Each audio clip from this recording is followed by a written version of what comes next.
¿Qué tal? Buenas tardes a todas y a todos. Seguimos con este diplomado de lógica jurídica. Yo soy Darío Alberto Mora Jurado, también soy profesor investigador de la Escuela Judicial Electoral y vamos a seguir con algunas sesiones de este diplomado en lógica jurídica. El día de hoy y mañana conmigo vamos a revisar el tema de la teoría y la formulación lógica de Robert Alexi. Vamos a ver lo que dice Robert Alexi sobre este tema de la ponderación y la formulación lógica para relacionarlo con este diplomado de la lógica jurídica.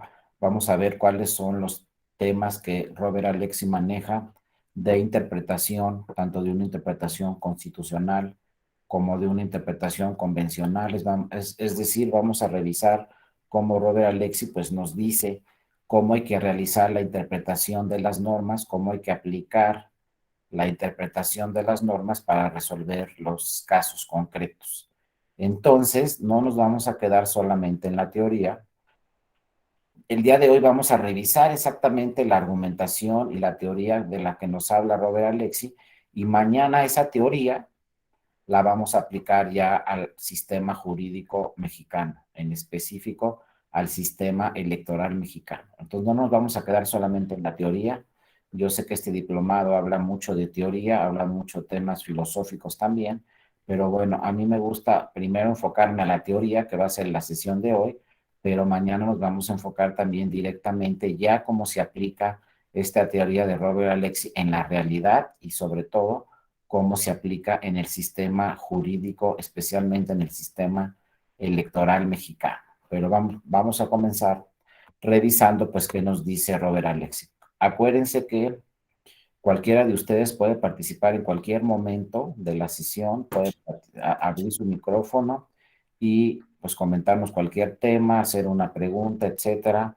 Lo que quiera, simplemente se abre su micrófono, pone una manita ahí en la pantalla. Con todo gusto podemos escuchar sus comentarios o sus cuestionamientos sobre el tema y sobre esta teoría muy interesante, ¿no?, de Robert Alexi. Bueno, lo primero que tenemos que revisar en este diplomado de lógica jurídica y en atención a esta teoría de Robert Alexi es el pensamiento crítico. El pensamiento crítico es una teoría que se ha manejado desde la antigua Grecia. Sócrates, Aristóteles, Platón ya hablaban de este tema del pensamiento crítico y ya después lo han retomado algunos otros autores ya de esta época, este tema del pensamiento crítico que es fundamental.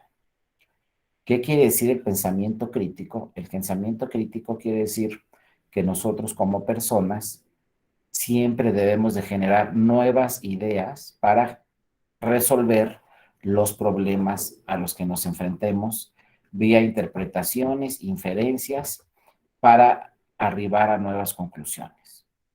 Es decir, el pensamiento crítico es que quiere decir que no nos podemos quedar estáticos, que siempre debemos de ir más allá, de pensar más allá, de ir más allá de lo que ya se tiene, de ver cómo se perfecciona lo que ya se tiene, generando obviamente debates de ideas, discusiones, para que estas discusiones y estos debates generen nuevas ideas para resolver los distintos problemas. ¿A qué me refiero con esto? Que no vamos a resolver el problema siempre de la misma forma, sino hay que tratarlo de resolver cada vez de una forma más eficiente. Eso quiere decir entonces pensamiento crítico, ¿no? Ir más allá de lo que ya tenemos. Por ejemplo, los abogados y las abogadas están muy acostumbrados a resolver los asuntos vía la jurisprudencia que se tiene. Entonces, cuando llega un asunto a un tribunal, decimos, ah, bueno, aquí hay este criterio, aquí está esta jurisprudencia, aplico esta jurisprudencia y resuelvo el asunto. Eso es lo general, por lo general, así se resuelven muchos proyectos y así se realizan muchas sentencias en nuestro país, ¿no? Y en otros países en el mundo, obviamente. Pero pensar con pensamiento crítico quiere decir generar nuevas ideas para resolver los asuntos de una forma más eficiente, ir más allá de lo que se tiene, ir más allá de las jurisprudencias que ya tenemos con la idea de generar nuevas ideas y mejores conclusiones. Eso quiere decir pensamiento crítico. Lo mismo, si vamos a elaborar una demanda para presentarla ante un tribunal, con pensamiento crítico vamos a generar nuevas argumentaciones. Vamos a solicitarle a los tribunales que resuelvan vía nuevas interpretaciones, vía nuevos criterios que nosotros se los podemos hacer valer directamente en nuestras demandas. No hay que acostumbrarnos a plantear siempre los mismos problemas y no hay que acostumbrarnos a siempre llegar con la misma argumentación. Hay que buscar nuevos argumentos que sean más sólidos y que generen mayor convicción en las juzgadoras o en los juzgadores. Entonces, obviamente, tenemos que trabajar mucho más para generar nuevas ideas y plantear nuevas ideas a los tribunales, que muchas veces esas nuevas ideas las acogen los tribunales y entonces resuelven vía las nuevas ideas que están planteadas en esas demandas. Muchas veces los que generan nuevos criterios en los tribunales son los propios litigantes que llegan con su demanda, que llegan a plantearle al tribunal que resuelva vía nuevos criterios.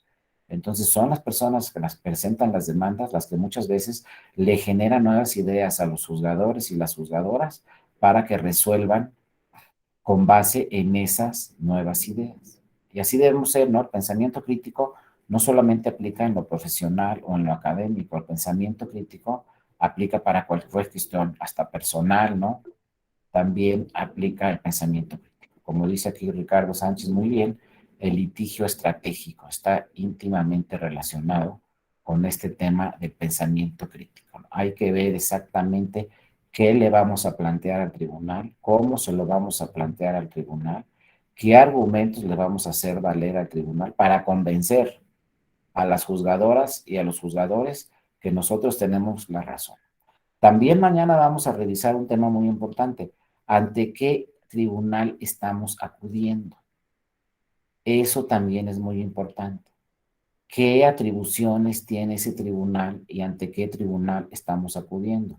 No es lo mismo plantear una demanda ante un tribunal de primera instancia que plantear una demanda ante un tribunal de última instancia, que quizá también sea un tribunal constitucional, que ese tribunal ejerza jurisdicción constitucional y que ese tribunal pueda interpretar directamente la Constitución y que pueda interpretar directamente los tratados internacionales. Y que ese tribunal en un momento dado tenga atribuciones, por ejemplo, para declarar inconstitucional alguna norma, porque no es conforme a la Constitución o porque no es conforme a los tratados internacionales. Estamos hablando de un máximo tribunal, de un tribunal constitucional. Entonces no vamos a llegar ante un tribunal constitucional a plantearle algún problema legal. Lo podemos hacer así, o plantearle algún problema de un reglamento, algún problema de unos lineamientos, algún problema de unos estatutos de un partido político. Lo primero que tenemos que llegar ante un tribunal, si se trata de un tribunal constitucional, es hacerle valer normas constitucionales y normas convencionales.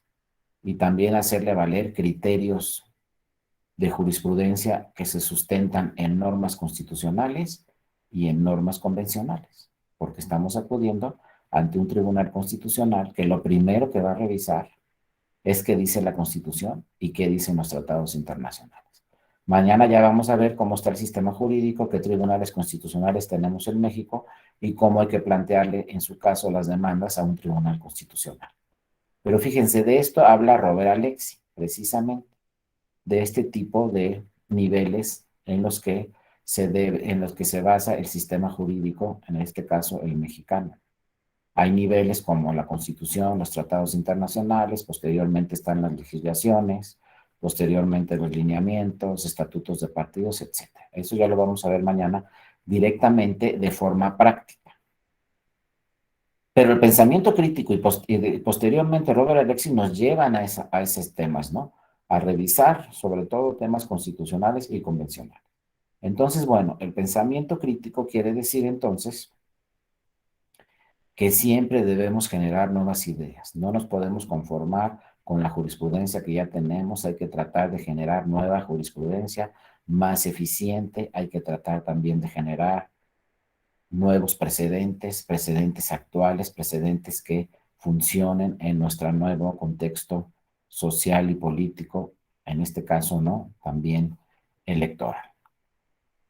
Entonces, para tener un pensamiento crítico necesitamos también cumplir con estas actitudes o aptitudes, ¿no? Como personas, como juzgadores, como litigantes, desde cualquier lugar de donde se desprenda la actividad del derecho, debemos siempre aplicar, ¿no?, el pensamiento crítico y cumplir pues con estos elementos. Primero, de humildad, ¿no? Como se dice aquí, los pensadores críticos pueden equivocarse en sus juicios. No por siempre y más allá de lo que ya se tiene, por generar nuevos criterios, más allá de los que ya están, siempre vamos a tener la razón, como litigantes o como juzgadores. Entonces tenemos que aprender a que muchas veces podemos estar equivocados, ¿no? Debemos tener esta actitud muy importante de la humildad. Cuando una persona cree que lo sabe todo, como dice aquí el autor, sobre un tema en específico, deja de estar abierto a nueva información, a nuevas críticas, a nuevas ideas. Si ya me sé todo, entonces, ¿qué nuevo criterio voy a generar? Pues ninguno, ¿no? ¿No? Entonces yo siempre tengo que pensar que no sé todo y siempre buscar, obviamente, nueva información y que esta nueva información me genere nuevos argumentos, nuevos cuestionamientos, ¿no? Nuevos criterios que yo le puedo plantear a un tribunal para que posteriormente este tribunal aplique esos criterios que le estoy planteando, ¿no? Como se dice aquí también, una de las actitudes más importantes que se deben adoptar a la hora de realizar juicios críticos, pues es la humildad. De esta la persona, cualquier persona, continuará aprendiendo, ¿no?, de todas las situaciones en que se encuentre y podrá reforzar siempre sus nuevas ideas, siempre sus ideas y en su caso cambiar las ideas, ¿no? Como se dice por ahí, es de sabios equivocarse. El que no es sabio no reconoce su equivocación. El que sí es sabio e inteligente reconoce que está equivocado y cuando uno reconoce que está equivocado, lo primero que tiene que hacer es corregir. Y listo, se acabó el problema. Tampoco es un problema muy grande estar equivocado, simplemente pues corregimos nuestro error y seguimos y continuamos, ¿no?, generando nuevas ideas. Luego hay que estar abiertos a las críticas también. Si somos personas que vamos a generar pensamiento crítico, a generar nuevas ideas, a generar nuevos planteamientos sobre algún tema en particular, obviamente va a haber muchas críticas. Hay muchas personas que son muy conservadoras y que no les gusta cambiar su forma de pensar y entonces eso va a generar muchas críticas cuando hablemos de cambiar su forma de pensar. Por ejemplo, todavía hay abogados que yo conozco o abogadas que manejan un criterio formalista, ya lo vamos a ver después, y entonces ellos se aferran directamente a lo que dice la ley. Y siempre cuestionan y dicen, es que así dice la ley, y es que así dice la ley, y es que así dice la ley. Y nunca se plantean que esa ley puede ser inconstitucional, contraria a la Constitución. Tampoco nunca se plantean que esa ley puede ser inconvencional, contraria a los tratados internacionales. Y si esa ley es inconstitucional o es inconvencional, pues no vamos a aplicar esa ley. O muchas veces dicen, no, es que no dice nada la ley. Ah, pues como no dice nada la ley, entonces no aplicamos aquí justicia, porque no dice nada la ley. O luego también nos alega, no, es que hay una omisión legislativa. No se dice nada sobre el tema. Ah, entonces no se resuelve este tema, porque no hay una ley que hable de este tema. Y así, ¿no? Ese es el criterio formalista. Hay abogados y abogadas muy aferradas que dicen así es y punto, y como no hay ley, pues este tema no se puede resolver. Pero si pensamos, valga la redundancia, con pensamiento crítico, decimos, pues si no hay ley, entonces interpretamos directamente la Constitución. Si no hay ley, entonces interpretamos directamente los tratados internacionales. No bajo el pretexto de una omisión legislativa, pues ya no se resuelve este asunto, ¿no? Imagínense un tribunal que diga, pues yo ya no resuelvo este asunto porque no hay ley. Antes, ojo, así era. Manejábamos un sistema formalista y no crean que hace miles de años, todavía por los 70s y por los 80s manejábamos un criterio formalista. en la mayoría de los casos, ¿no? Y entonces este criterio formalista se aplicaba. Empezó a cambiar, fíjense de qué les estoy hablando, empezó a cambiar por ahí de los 90, con la reforma al Poder Judicial Federal en 1994 y luego con la reforma electoral de 1996, empezaron a cambiar estos criterios, ¿no? Aquí, como nos dice también José Luis Méndez, pero apartarse de un criterio formalista también rompe el principio de seguridad jurídica y de garantismo puro. Ese es otro tema también muy importante. Si uno se aparta de un criterio formalista, tiene que justificarlo debidamente con normas constitucionales y con normas convencionales. Debe haber una justificación sólida, argumentos sólidos, que cualquier persona que lea esos argumentos se convenza de que esa argumentación constitucional o esa argumentación convencional es sólida para que no se afecte el principio de certeza, como atinadamente dice José Luis, si nos apartamos de una forma de aplicar el criterio formalista. Es decir, es muy delicado apartarse de lo que dice la ley o resolver sin un tema por una omisión legislativa. Por eso es tan delicado que tenemos que justificar debidamente con normas constitucionales y con normas convencionales por qué se está aplicando así el sistema jurídico, señalando que no hay ley o que la ley es inconstitucional o inconvencional. Entonces debe haber una debida justificación con argumentos muy sólidos. Y eso solamente lo vamos a comprender, obviamente, si leemos las sentencias.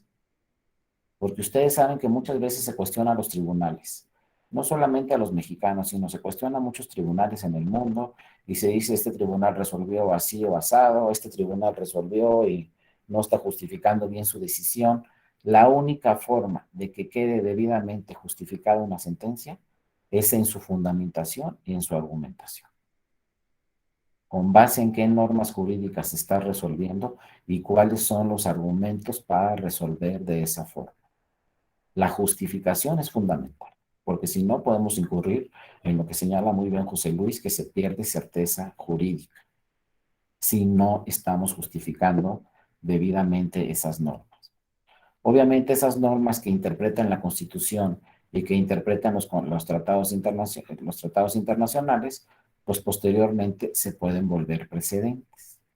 Acuérdense que con la reforma al Poder Judicial Federal del año pasado, de 2021, pues se incorporó en la legislación esta figura de los precedentes.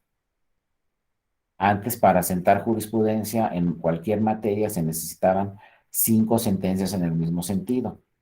En materia electoral se necesitaban 3 sentencias de la Sala Superior en el mismo sentido. Actualmente, con la reforma que se llevó a cabo el año pasado al Poder Judicial de la Federación y a la Ley Orgánica del Poder Judicial de la Federación, ahora con un solo precedente, es obligatorio ese criterio. Ya no necesitamos 5 en el mismo sentido. ¿Para qué? Para darle mucho mayor efectividad a la impartición de justicia. Porque si esperamos 5 precedentes en el mismo sentido, para que se forme jurisprudencia, pues pueden pasar 5 o 6 años. Y entonces, para tener una justicia más efectiva, más eficaz, más pronta y expedita, como dice la Constitución, pues ahora nos vamos a basar en precedentes. Con un solo precedente que emita un órgano como la Suprema Corte de Justicia de la Nación, por ejemplo, ese precedente ya va a ser obligatorio, va a ser un criterio obligatorio. Entonces hay que tener atención también, no solo en la jurisprudencia que se tenga por ahí, sino también en los precedentes que ya estén emitiendo los órganos de última instancia que vamos a revisar mañana, como son la Suprema Corte de Justicia de la Nación y como son el Tribunal Electoral. Pero entonces, ojo, tenemos que abrirnos a las críticas, si generamos nuevos criterios, tenemos que abrirnos a los cuestionamientos y tenemos que discutir el tema.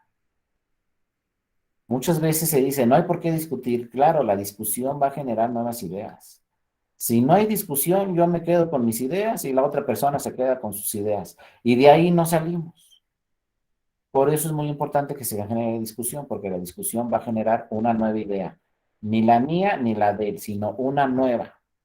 y más eficiente esa nueva idea porque es generada por dos personas. Por eso también todos los órganos de última instancia, los tribunales más importantes en los diferentes países en el mundo o los tribunales internacionales más importantes, pues son obviamente se integran de una forma colegiada, para que sean varias personas las que revisen el mismo tema, varias personas generen diferentes ideas y se tome una idea final general, pero después de una discusión, después de que cada quien sometió esa idea al cuestionamiento de los demás y se llegó a una conclusión. Eso también es fundamental, que un órgano de última instancia, como es un tribunal constitucional, resuelva de forma colegiada, no sea una sola persona, con el objetivo de generar pensamiento crítico, como se dice aquí, y de generar nuevas ideas. Otra actitud muy importante para este tema del pensamiento crítico es el respeto hacia los demás. Obviamente, ¿no? Aunque en muchas ocasiones sus ideas serán más válidas que las de la mayoría de las personas, el pensador crítico debe respetar a los demás, con independencia de quién tenga la razón. Todas las ideas son respetables, son opinables, son discutibles, pero hay que respetar obviamente la idea de cada una de las personas y llegar obviamente a un voto por mayoría, a un voto por unanimidad, o quizá nosotros nos quedemos con un voto particular. Pero todos los votos deben ser respetables, tanto los votos particulares como los de la mayoría, o como en su caso, si se vota por unanimidad, pues ahí todos los votos obviamente también concluyen en el mismo sentido y todos deben ser respetados, ¿no? Y obviamente la última actitud del pensador crítico entonces será pues trabajar duro. Es mucho más sencillo resolver un asunto con los precedentes que ya se tienen y punto. Ah, mira, aquí llegó uno igual, resuelvo igual. Y también es mucho más fácil plantear una demanda con los precedentes que ya se tienen. Ah, ya me llegó un caso igual a este, pues planteo la misma demanda. Cada caso es particular. Cada caso tiene cuestiones muy particulares de ese solo caso. Entonces sí hay que revisar los casos particulares y ver qué nuevas ideas se pueden plantear. Y las autoridades siempre tienen que revisar los casos en lo particular y resolver, no resolver siempre de la misma forma. Habrá que revisar cada uno de los expedientes que llegan al tribunal y revisarlo conforme a lo que está ahí planteado en el expediente, conforme a los hechos, conforme a los agravios y conforme a las pruebas. No nos podemos conformar y decir, ah, es un asunto parecido a este, pues lo resuelvo igual, porque ahí ya no estamos implementando este tema del pensamiento crítico. Claro, nos va a costar más trabajo, pues sí, nos va a costar más trabajo porque vamos a generar todavía más ideas de las que habíamos generado en la demanda que habíamos elaborado anteriormente. Y vamos a generar también más ideas de la sentencia anterior que se había resuelto. Ahora se va a resolver una nueva sentencia, pero con nuevas ideas. Claro, vamos a tener que trabajar más duro, pero finalmente nos va a servir este tema porque vamos a implementar nuevos criterios que pueden aplicar a nivel local, a nivel nacional o también a nivel internacional, ¿no? Ya lo veremos posteriormente. Y bueno, luego vienen distintos autores, como McCormick y Alexis son dos autores muy importantes, y Atienza también es un autor muy importante que habla de la ponderación. La ponderación quiere decir que tenemos en nuestro sistema jurídico una serie de principios y una serie de reglas, como dice Alexis.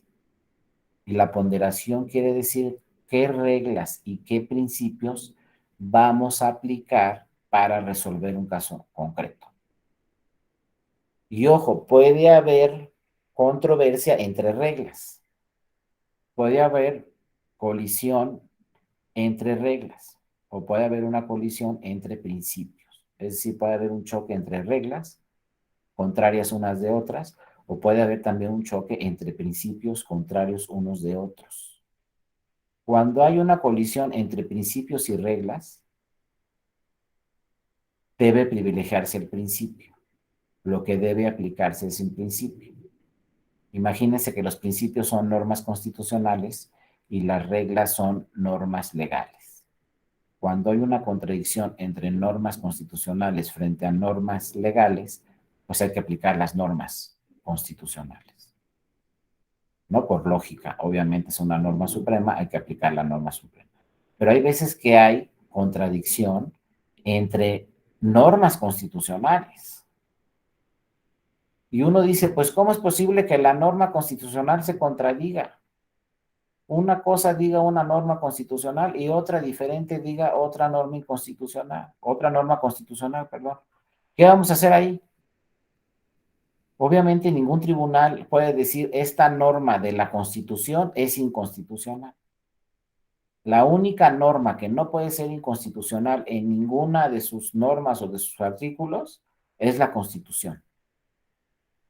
Entonces, todas las normas de la Constitución son normas constitucionales. Ninguna puede declararse que es contraria a la Constitución porque está dentro de la Constitución. Entonces uno también piensa, bueno, en la Constitución todas las normas son armónicas, no se contradicen unas de otras. No hay colisión de normas, no hay choque de normas. Pues sí hay en México. Ojo, en otros países en el mundo las normas constitucionales son armónicas, no se contradicen una contra otra. Porque, por ejemplo, en Canadá, el poder legislativo de Canadá, el Parlamento, antes de aprobar una norma, ya sea constitucional o en muchos casos legal, antes de que el Parlamento apruebe una norma, revisa que esa norma sea conforme a la Constitución.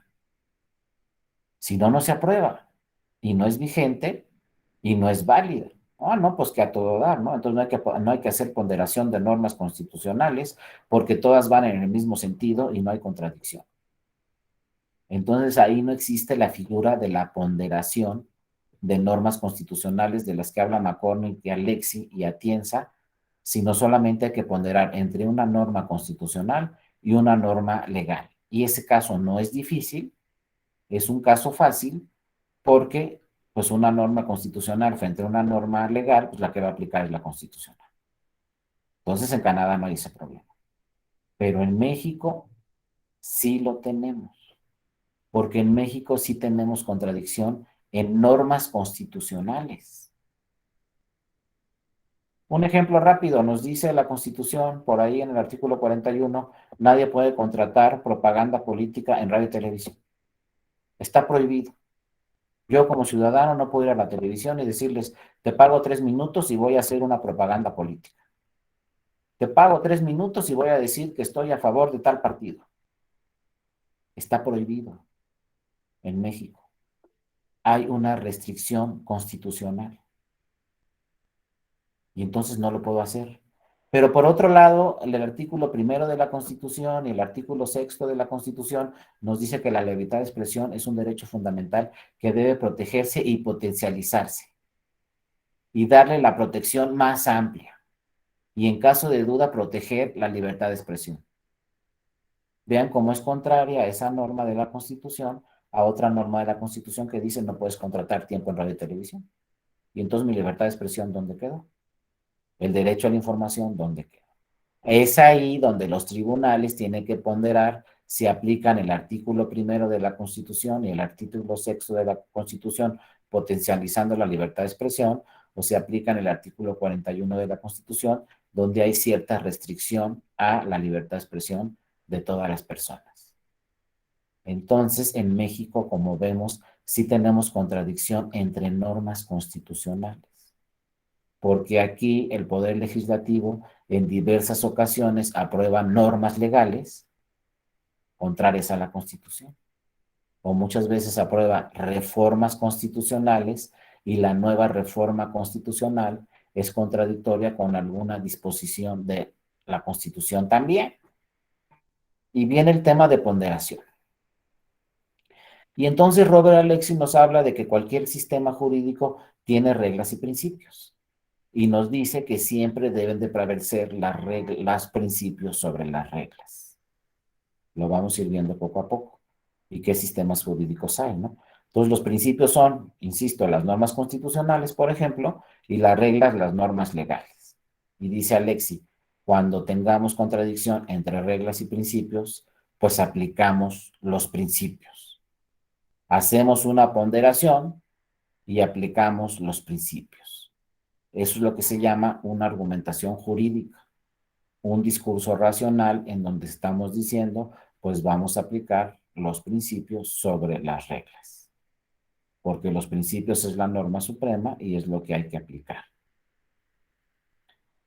También McCormick nos habla de que siempre se debe de tomar una decisión y esta decisión se tiene que justificar, tanto en nuestro sistema jurídico nacional como en nuestro sistema jurídico internacional.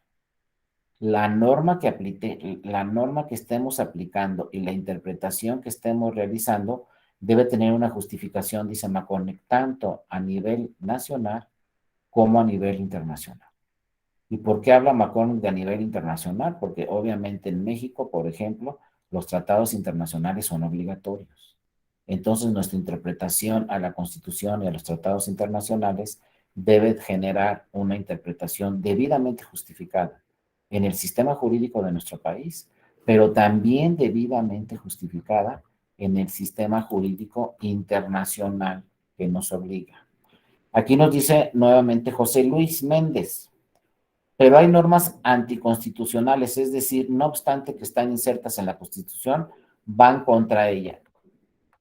No es que sean anticonstitucionales o inconstitucionales, es que como lo dices bien, José Luis, son contradictorias con otras normas de la Constitución. Les digo, todavía no tenemos un sistema jurídico tan eficiente como el anglosajón. El sistema anglosajón, por ejemplo, de Inglaterra o de Estados Unidos, no hay normas contradictorias en la Constitución, porque se revisan muy bien las normas constitucionales, para que no exista contradicción entre ellas.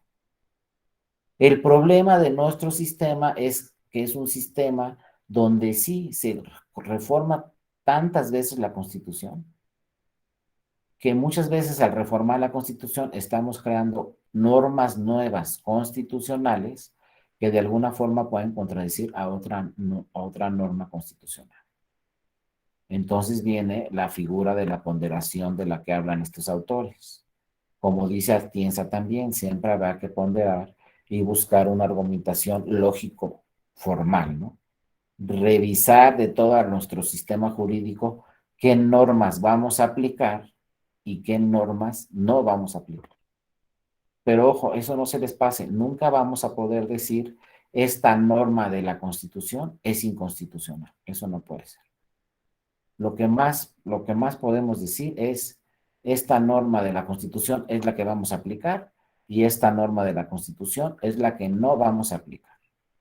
Pero no podemos pronunciarnos sobre una norma constitucional que sea inconstitucional. Nadie puede tocarle ni una coma a la Constitución. Solo el poder constituyente permanente, ¿no? El Congreso de la Unión y la mayoría de las entidades federativas de nuestro país, en sus congresos, pueden reformar la Constitución. Si no, se pierde completamente la certeza en un Estado que se diga democrático, constitucional de derecho. Entonces, si queremos cambiar la Constitución, tendremos que promover una reforma constitucional. Mientras no tengamos la reforma constitucional, pues aplicaremos unos artículos de la Constitución para resolver algunos casos y dejaremos de aplicar otros artículos de la Constitución para resolver otros casos. Esa es la importancia de los tribunales, que tienen que ponderar muchas veces qué normas son las aplicables y qué normas son las que no se pueden aplicar para resolver ese caso concreto. Entonces vean cómo estamos pasando de que no aplicamos directamente la ley y punto. Ya estamos hablando de una ponderación de normas, donde no en todos los casos se aplica directamente la ley. Habrá que ver de todo el sistema jurídico mexicano qué normas aplicamos y qué normas no aplicamos. Aquí nos dice también José Luis, entonces el control previo de normas ya viejamente discutido, está vigente aún y es necesario. Pues sí, deberíamos de tener ahí por ahí algún órgano que vigile que las nuevas normas que se crean, sobre todo las normas constitucionales, pues sean armónicas a toda la norma constitucional. Y también sean armónicas, ojo, a los tratados internacionales. Ya lo vamos a revisar mañana. Pero debe haber una armonía entre las disposiciones convencionales y una armonía entre las disposiciones constitucionales. porque si no existe una armonía, vamos a tener que aplicar la norma que proteja el derecho humano. Si la norma convencional es la que protege el derecho humano, es la que aplicamos. Pero si es la norma convencional la que protege el derecho humano, tendremos que aplicar la norma convencional, es decir, el tratado internacional. Sin embargo, como dice José Luis, pues lo ideal sería que tengamos normas constitucionales armónicas dentro de la Constitución y normas constitucionales también en armonía con las normas convencionales, con los tratados internacionales obligatorios para México. Entonces viene el diseño del sistema jurídico, ¿no? ¿Cómo está diseñado el sistema jurídico en nuestro país? Sí, Carlos Armando, adelante. Buenas tardes. Buenas tardes. No sé si vayamos a ver un poco más adelante lo de subsunción. Si no es el caso, entiendo cómo se ejecuta la ponderación sobre principios, pero esta parte de la subsunción sobre reglas, ¿cómo se hace el ejercicio? Sí, muchas gracias, Carlos, por tu participación. Ahorita lo vamos a ir viendo entre el día de hoy y mañana, ese tema de la subsunción, que Gracias. como muy bien lo señalas, Carlos, lo señala también directamente Robert Alexi. Habla de ese tema de la subsunción de reglas sobre los principios. En realidad, la subsunción quiere decir que muchas veces vamos a dejar de aplicar una regla porque lo que vamos a aplicar es un principio. Es decir, le vamos a dar una categoría diferente a las reglas sobre los principios. Y cuando tengamos contradicción entre reglas y principios, vamos a aplicar. Esa es la subsunción de una norma, que esta norma debe de dejar de prevalecer porque va a prevalecer otra norma más importante, en este caso una norma constitucional a una norma convencional. Entonces ahí es donde viene el tema de ponderación, donde tenemos que revisar cuáles normas se van a aplicar y cuáles no, pero siempre van a ganar, obviamente, las normas supremas, como son las normas constitucionales o como son las normas convencionales. Pero ya lo vamos a ir viendo poco a poco, Carlos. Gracias por tu participación. Bueno, entonces nos dice Robert Gracias. Alexi aquí en su libro Teoría del Discurso. Robert Alexi pues es muy claro y nos señala estos temas. Yo no soy muy teórico, entonces me voy rápidamente a los temas centrales de los que habla Robert Alexi y trataré de explicarlos de una forma práctica, ¿no? Para saber para qué nos sirve. Porque muchas veces estudiamos la teoría, estudiamos al autor, a los autores, estudiamos a diferentes autores, conocemos la teoría de un autor, de otro autor, de otro autor, conocemos su argumentación, pero eso es muy distinto, conocer la teoría a resolver los asuntos. O también es muy distinto conocer la teoría a elaborar una demanda. Ya la práctica es distinta.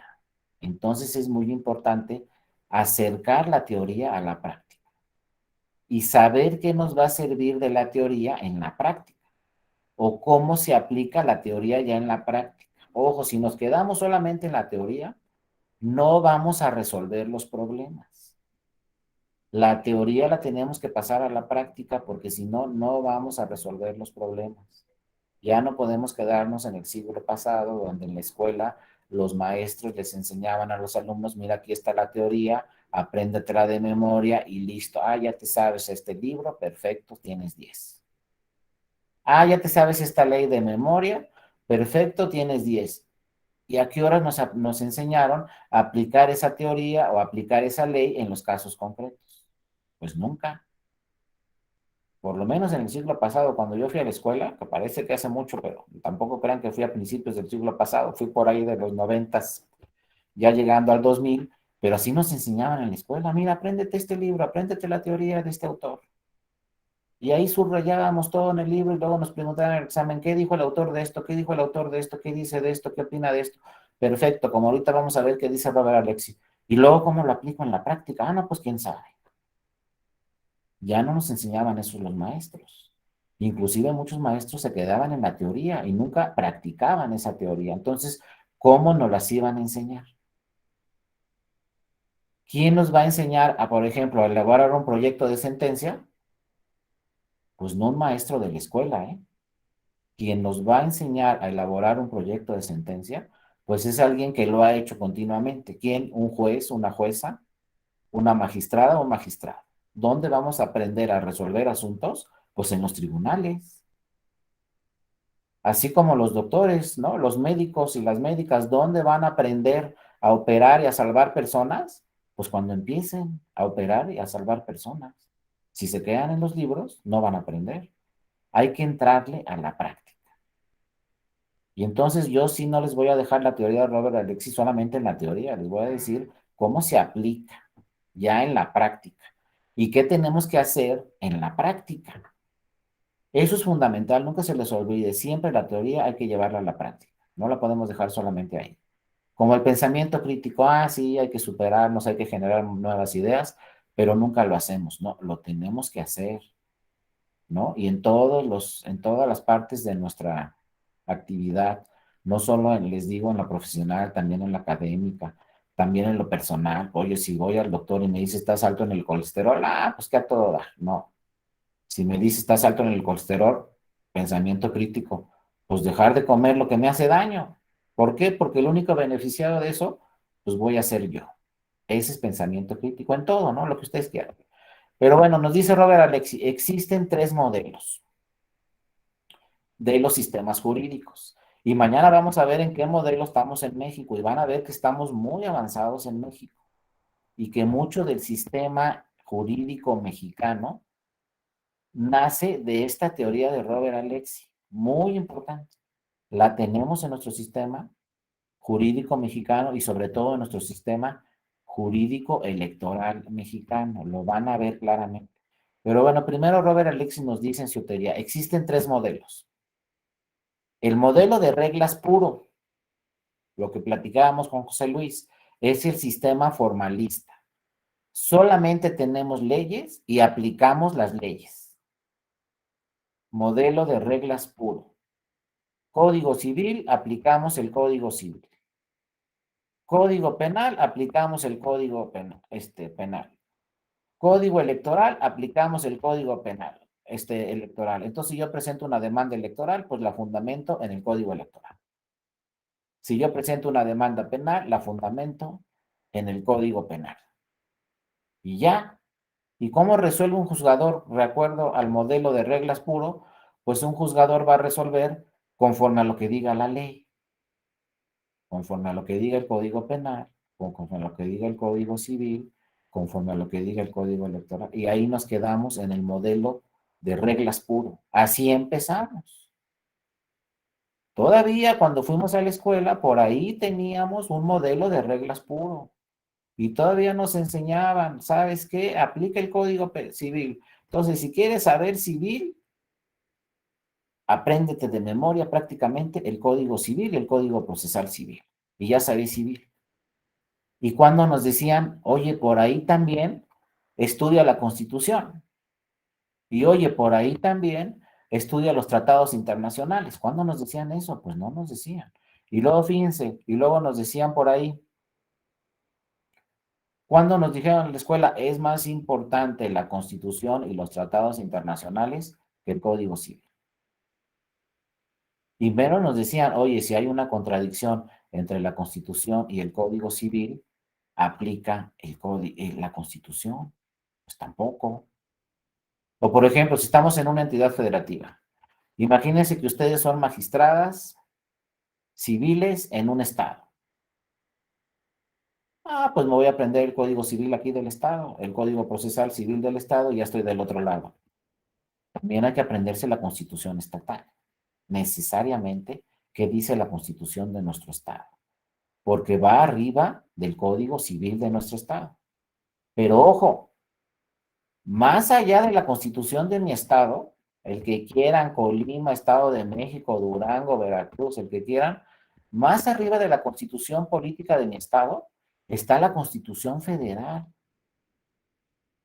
y están los tratados internacionales.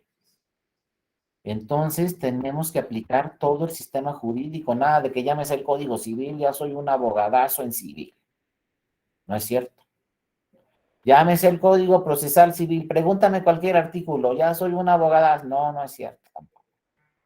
Hay que aprender a aplicar las normas y qué normas vamos a aplicar. Si no, nos vamos a quedar en este modelo de reglas puro. Nada más estudiamos las reglas y punto. Listo. Pero así empezamos. Después nos habla Robert Alexi. Hay un segundo modelo, que hay reglas y principios. Entonces, aquí en el segundo modelo nos dice Robert Alexi, aquí sí hay que revisar las normas superiores, como son la Constitución y los tratados internacionales. Hay que revisar los principios y las reglas y hay que ver cuándo deben privilegiarse los principios sobre las reglas. Sí, adelante, Ricardo. Buenas tardes. ¿Qué tal, doctor? Muy buenas tardes y muy buenas tardes a todos y a todas. Mi duda es, bajo el modelo de reglas puro, ¿cómo concilia con la existencia de una constitución? Es decir, ¿implica que una constitución solo tiene reglas o se descarta la posibilidad de que exista una constitución? Exactamente, gracias por tu pregunta, Ricardo. Mira, el sistema de reglas puro es que no nos metemos a la Constitución. La Constitución tiene sus normas y, por ejemplo, el Código Civil tiene sus propias normas. Para resolver un asunto civil lo vamos a resolver con normas civiles y no vamos a tocar el texto constitucional. El texto constitucional es una norma general que solamente habla del diseño de nuestro país, que tenemos derechos humanos por ahí y que hay principios constitucionales y que somos, por ejemplo, una república, ¿no?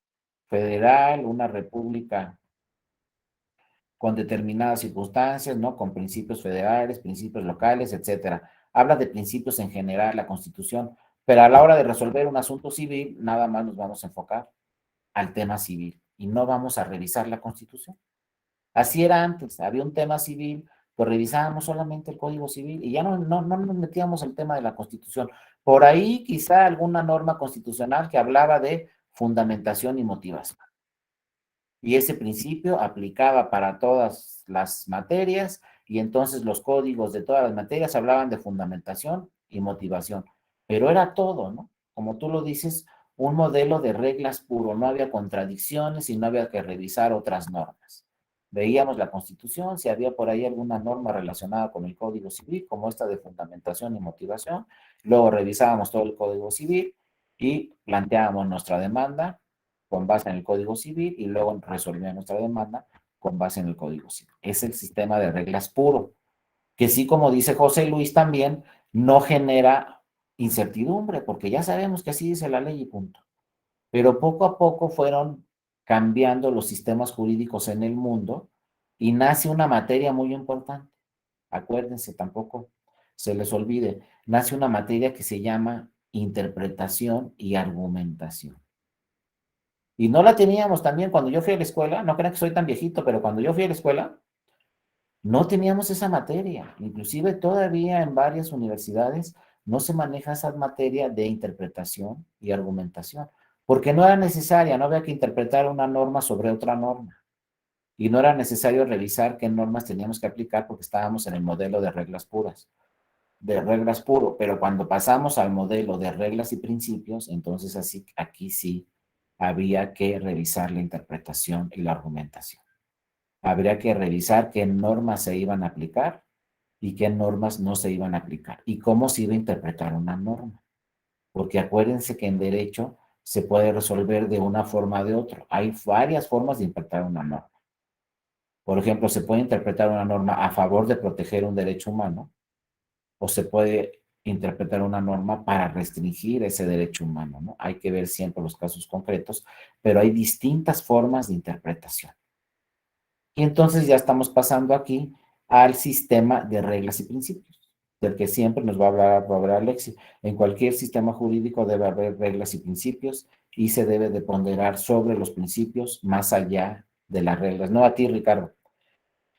Entonces nos vamos a los principios más allá de las reglas. Ahorita los vamos a explicar un poco a detalle. El tercer modelo es el más importante, fíjense, que afortunadamente ya lo tenemos en México y no lo teníamos. Aplicar reglas, principios y un tema fundamental que habla Alexi, procedimientos. ¿A qué se refiere Alexi con procedimientos? A ver, yo tengo reglas y principios, pero si no tengo una autoridad y un procedimiento para alegarle a la autoridad qué principio debe aplicar, y qué principio no debe aplicar, pues ¿de qué me sirve que existan reglas y principios en mi sistema jurídico si no hay el procedimiento? O sea, no hay el medio de impugnación y no hay la autoridad que pueda interpretar esas normas. Me voy a quedar ahí atascado en los principios y en las reglas sin los procedimientos. Y fíjense, este es un ejemplo muy importante para la materia electoral. La materia electoral tiene su fundamentación en diversos principios que están en la Constitución y también en algunos tratados internacionales. También la materia electoral tiene diferentes reglas, o sea, diferente legislación en electoral. Pero fíjense, me voy 1982. No es hace miles de años. Estoy hablando 1982, la elección donde ganó el presidente Miguel de la Madrid, ¿se acuerdan? Bueno, en 1982 la Constitución hablaba, no mucho, pero sí hablaba la Constitución de principios electorales, algunos principios en materia electoral. También en 1982 teníamos reglas, legislación electoral, leyes electorales. Entonces había por ahí algunos principios, por ahí había algunas reglas en materia electoral. O sea, había normas constitucionales y normas legales en materia electoral. ¿Pero qué procedimientos había en 1982? No había procedimientos, porque de entrada, ¿qué creen? No había tribunales electorales en 1982. Y entonces, si yo quería impugnar alguna regla y decir, aquí debe aplicarse el principio y no la regla, ¿a qué tribunal acudía a decirle, oye, tribunal, aquí aplica el principio y no aplica la regla? No podía ir a ningún lugar, porque en 1982 el Poder Judicial ordinario nos decía, aquí históricamente el Poder Judicial de la Federación no resuelve asuntos políticos. Y entonces yo me quedaba, bueno, el Poder Judicial tradicional no resuelve asuntos políticos. Entonces, ¿quién lo resuelve? No, aquí no se resuelven los asuntos políticos. No hay tribunales electorales. Quienes resuelven los asuntos políticos son las propias cámaras, la Cámara de Diputadas y Diputados y el Senado de la República. Ahí se resuelven las cuestiones políticas. En pocas palabras, los mismos políticos resuelven los asuntos políticos. ¿Quién decía en 1982 quién ganó una elección? Pues la Cámara de Diputados y Diputadas o el Senado de la República. ¿Quién decía quién ganó la elección de presidente y si era válida la elección de presidente? Pues la Cámara de Diputadas y Diputados. Y entonces, por ejemplo, mis derechos políticos, ¿dónde quedaban? Para hacer valer las reglas o los principios, ¿qué procedimientos tenía? No había procedimientos. Me iba en amparo, me decía, no, ¿sabes qué? El juicio de amparo no procede para asuntos políticos. No había procedimientos. Esto es muy importante de lo que nos habla Robert Alexy. Tenemos reglas en el sistema jurídico, tenemos principios en el sistema jurídico, pero ¿dónde están los procedimientos? Y luego la segunda parte, que esos procedimientos sean efectivos, no nomás estén plasmados ahí en la Constitución o en la ley, sino que realmente funcionen y que realmente esos procedimientos pues protejan, por ejemplo, mis derechos políticos. Ya para 1988, entonces nace el primer tribunal electoral. Para 1990, por primera vez en nuestro país, tenemos al IFE y tenemos al TRIFE, Tribunal Federal Electoral e Instituto Federal Electoral. Ya tenemos dos autoridades que regulan toda la materia electoral. El IFE organizaba las elecciones y el Tribunal Federal Electoral calificaba las elecciones.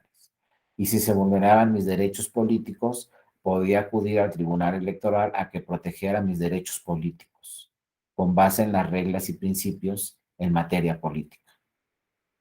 Pero esto nace hasta 1990, donde a las reglas y principios se le da un procedimiento, vía diferentes medios de impugnación especializados para la materia electoral, que los resuelve un órgano electoral especializado. Y actualmente, pues tenemos muchísimos medios de impugnación en materia electoral, ¿no? Quizá los más importantes para las ciudadanas y ciudadanos son el juicio para la protección de los derechos político-electorales del ciudadano o de la ciudadana. Ese juicio es la vía, es el procedimiento para que yo acuda a un tribunal electoral y ese tribunal electoral, aplicando reglas y principios, proteja mis derechos políticos. Entonces vean cómo ahí están los tres modelos muy importantes de Robert Alexi. El modelo de reglas puro, que así empezamos, como un criterio formalista, un sistema formalista. Luego pasamos al modelo de reglas y principios, donde ya tenemos normas constitucionales y reglas o normas legales que hay que revisar y que todas deben ser armónicas. Y pasamos posteriormente al modelo de reglas, principios y también procedimientos. Ya mañana vamos a ver quién resuelve esos procedimientos y si esos procedimientos de alguna forma son efectivos. Como dice aquí Ricardo, exactamente, le atinaste, Ricardo, el JDC es a base las veces del juicio de amparo, pero en materia electoral. Acuérdense que para la materia electoral tenemos medios de impugnación específicos. No podemos utilizar los medios de impugnación para las demás materias. ¿A qué me refiero con eso? El juicio de amparo no lo podemos utilizar en materia electoral. El juicio de amparo es para que nos protejan cualquier derecho humano, por ejemplo, pero no el político. Si queremos que se nos proteja un derecho político que estimamos se nos está vulnerando, tenemos que acudir a la jurisdicción electoral especializada, a un tribunal electoral, y tenemos que hacer valer un medio de impugnación electoral, como es el juicio para la protección de los derechos político-electorales de la ciudadanía, que hace las veces del juicio de amparo, pero tratándose de materia electoral, lo que procede es el juicio para la protección de los derechos político-electorales de la ciudadanía ante un tribunal electoral.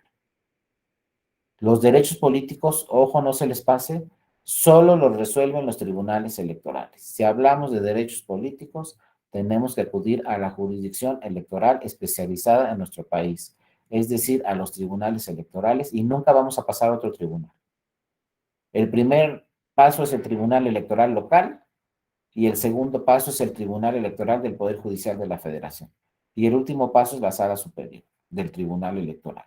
Y cuando resuelve la sala superior del tribunal electoral, esa sentencia es definitiva e inatacable. Es decir, las dos vías, las dos jurisdicciones, nunca se van a encontrar. La jurisdicción que resuelve todas las materias llega hasta la Suprema Corte. Y la jurisdicción que resuelve asuntos políticos llega hasta la sala superior. Y nunca se van a juntar esas dos jurisdicciones.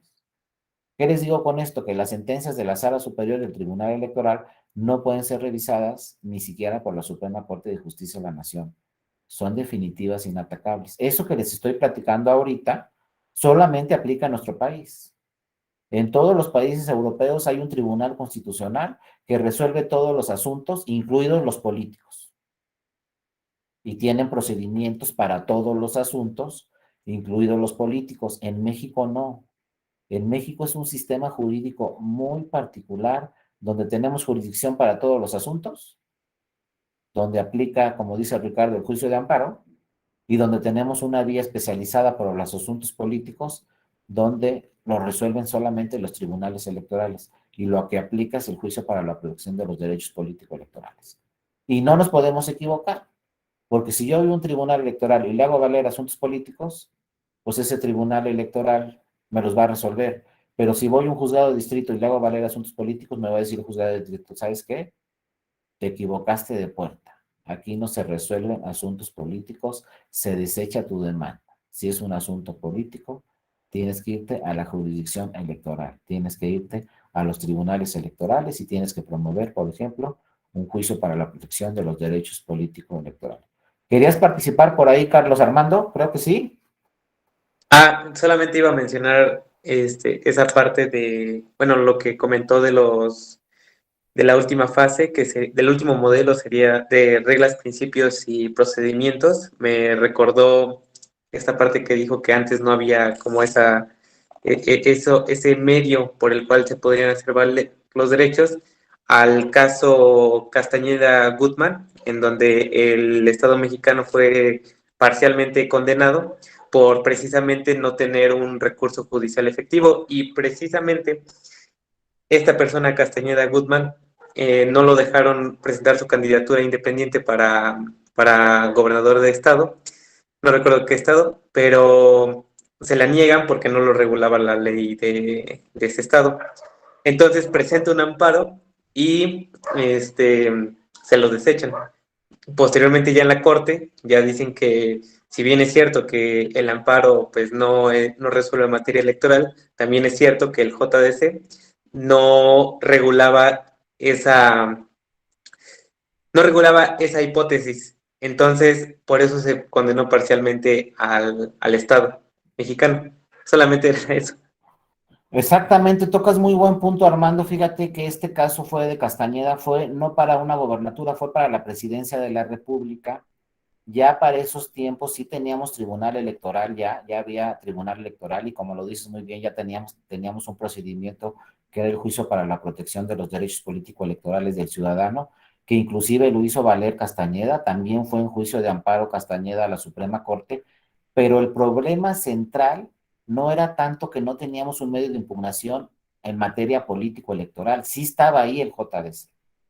El problema central es que en la legislación no estaba regulada la figura de las candidaturas independientes.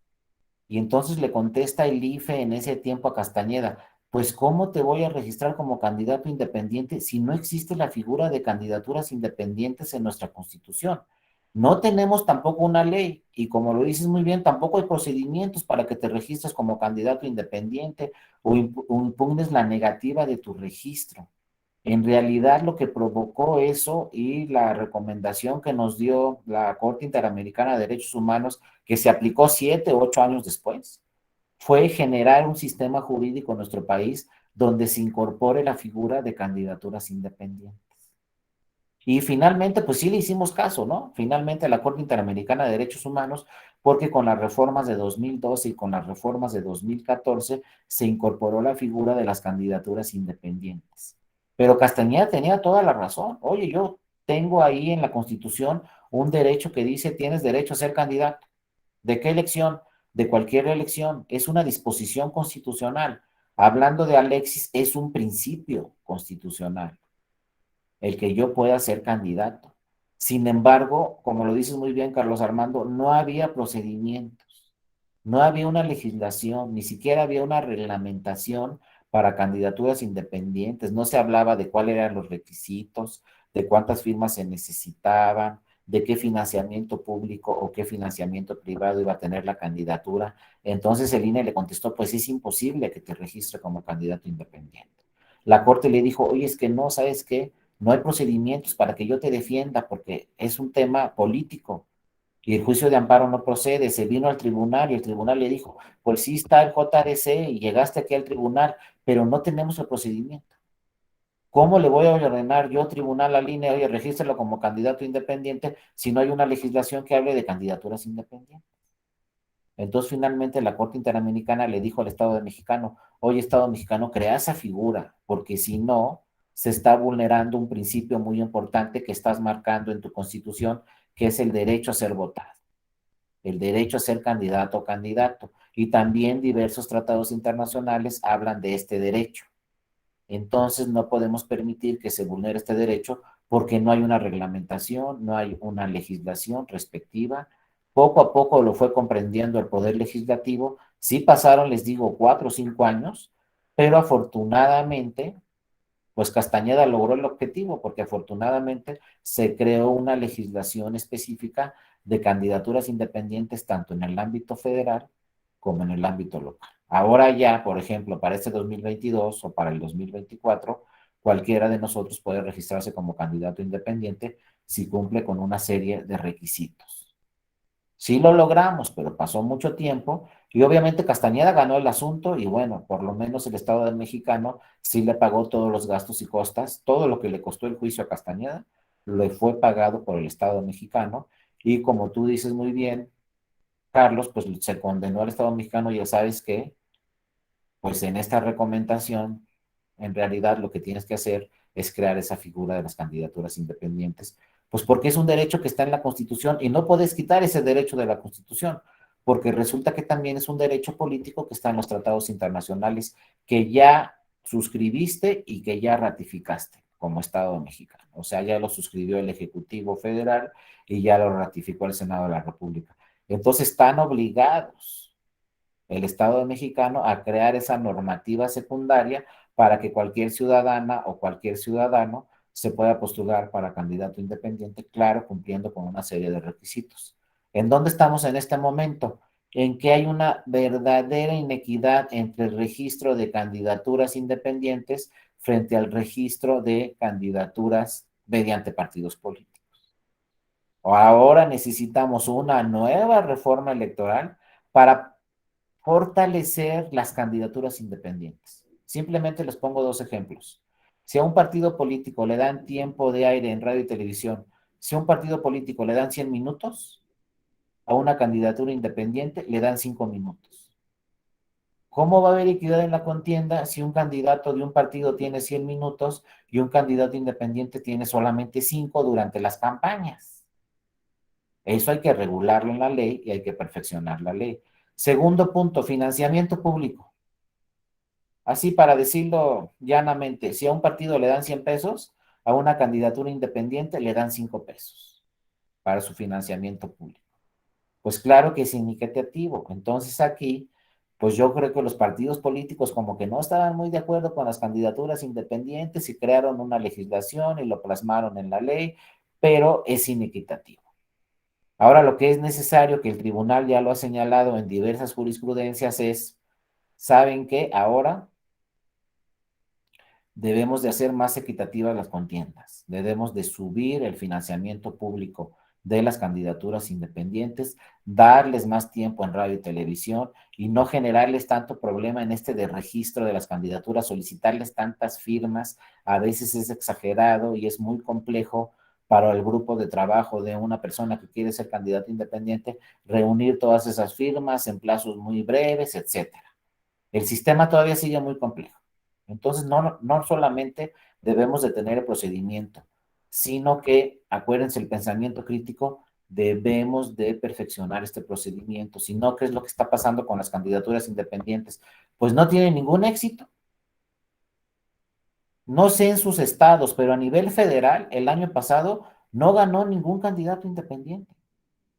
En las 300 elecciones de diputaciones federales que se celebraron el año pasado, 300 elecciones, no ganó ningún candidato independiente. A nivel local no tengo el dato exacto, pero creo que tampoco hubo ganadores, candidatos independientes ganadores. ¿Por qué? Porque las reglas no son equitativas. Yo no sé por qué ganó el gobernador de Nuevo León, pero pues ganó con unas reglas muy inequitativas, ganó y es lo que más importante, el cargo más importante que hemos tenido, pues ya tuvimos un gobernador de Nuevo León que fue candidato independiente.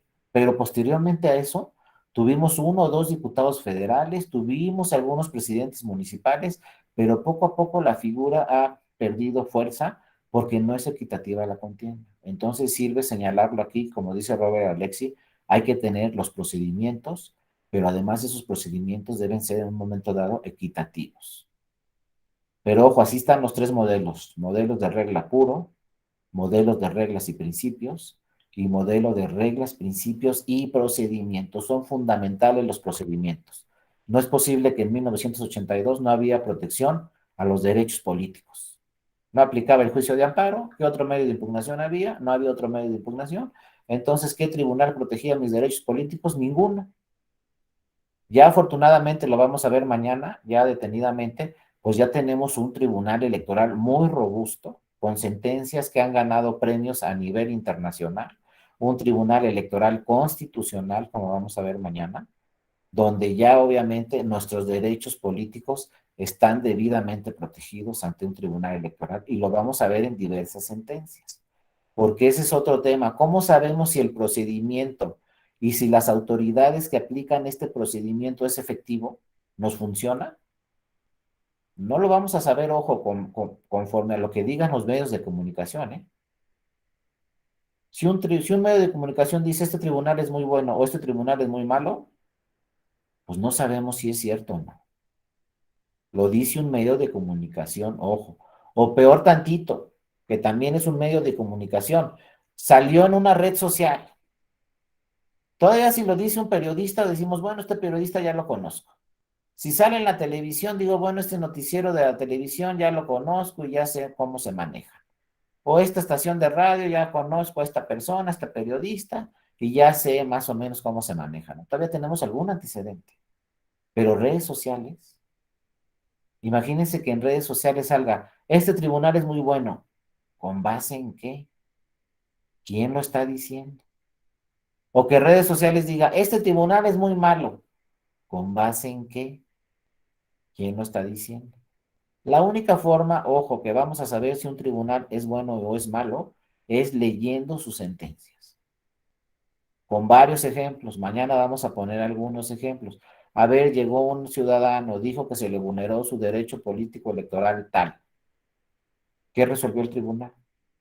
¿Le protegió su derecho humano, su derecho en este caso político, o no se lo protegió? Ahí vamos a saber si es efectivo el tribunal o no.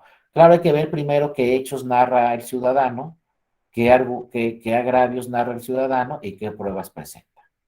Analizando esos tres temas, pues hay que ver cómo resolvió el tribunal. Y vamos a saber si ese tribunal resolvió en una forma equitativa y es eficiente ese tribunal o no. Por ejemplo, nada más les doy un ejemplo, paridad de género. Han llegado no saben cuántas demandas solicitando al tribunal que se cumpla con el principio de paridad de género para el registro de candidaturas.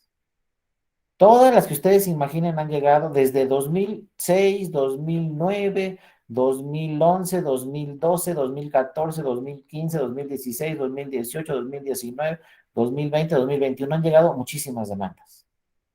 Pero ¿saben cuál fue la consecuencia de todas esas sentencias que ha resuelto el Tribunal de Paridad de Género? La consecuencia final. ¿Saben cuántas diputadas hay en la Cámara de Diputadas y Diputados? ¿Cuántos son en total? 500. ¿Saben cuántas diputadas hay en este momento? Y eso lo tienen que saber.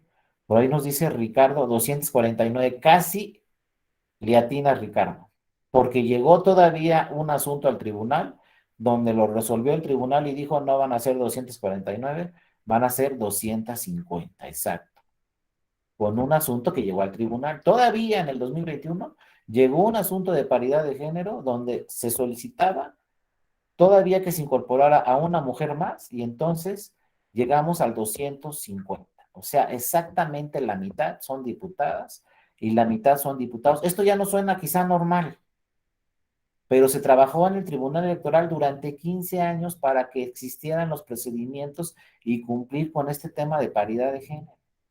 Y les digo, nos parece normal, pero denle una revisada, ahí si tienen su computadora, si tienen su tableta, si tienen su celular, entren al internet y denle una revisada al mundo a ver en cuántos parlamentos o en cuántos congresos en el mundo hay 50% de legisladoras. Y les va a costar mucho trabajo encontrar más de 5. Es más, no creo que los encuentre. Más de 5 países en donde la mitad son legisladoras. En México ya está. ¿Y qué pasó en el Senado de la República? A ver, ¿cuántas senadoras y senadores son en el Senado de la República? ¿Cuántos son? 128. ¿Cuántas senadoras hay? A ver, quien me diga, alguien, ¿cuántas senadoras hay en este momento en el Senado de la República? Mujeres, en México, ¿cuántas senadoras hay?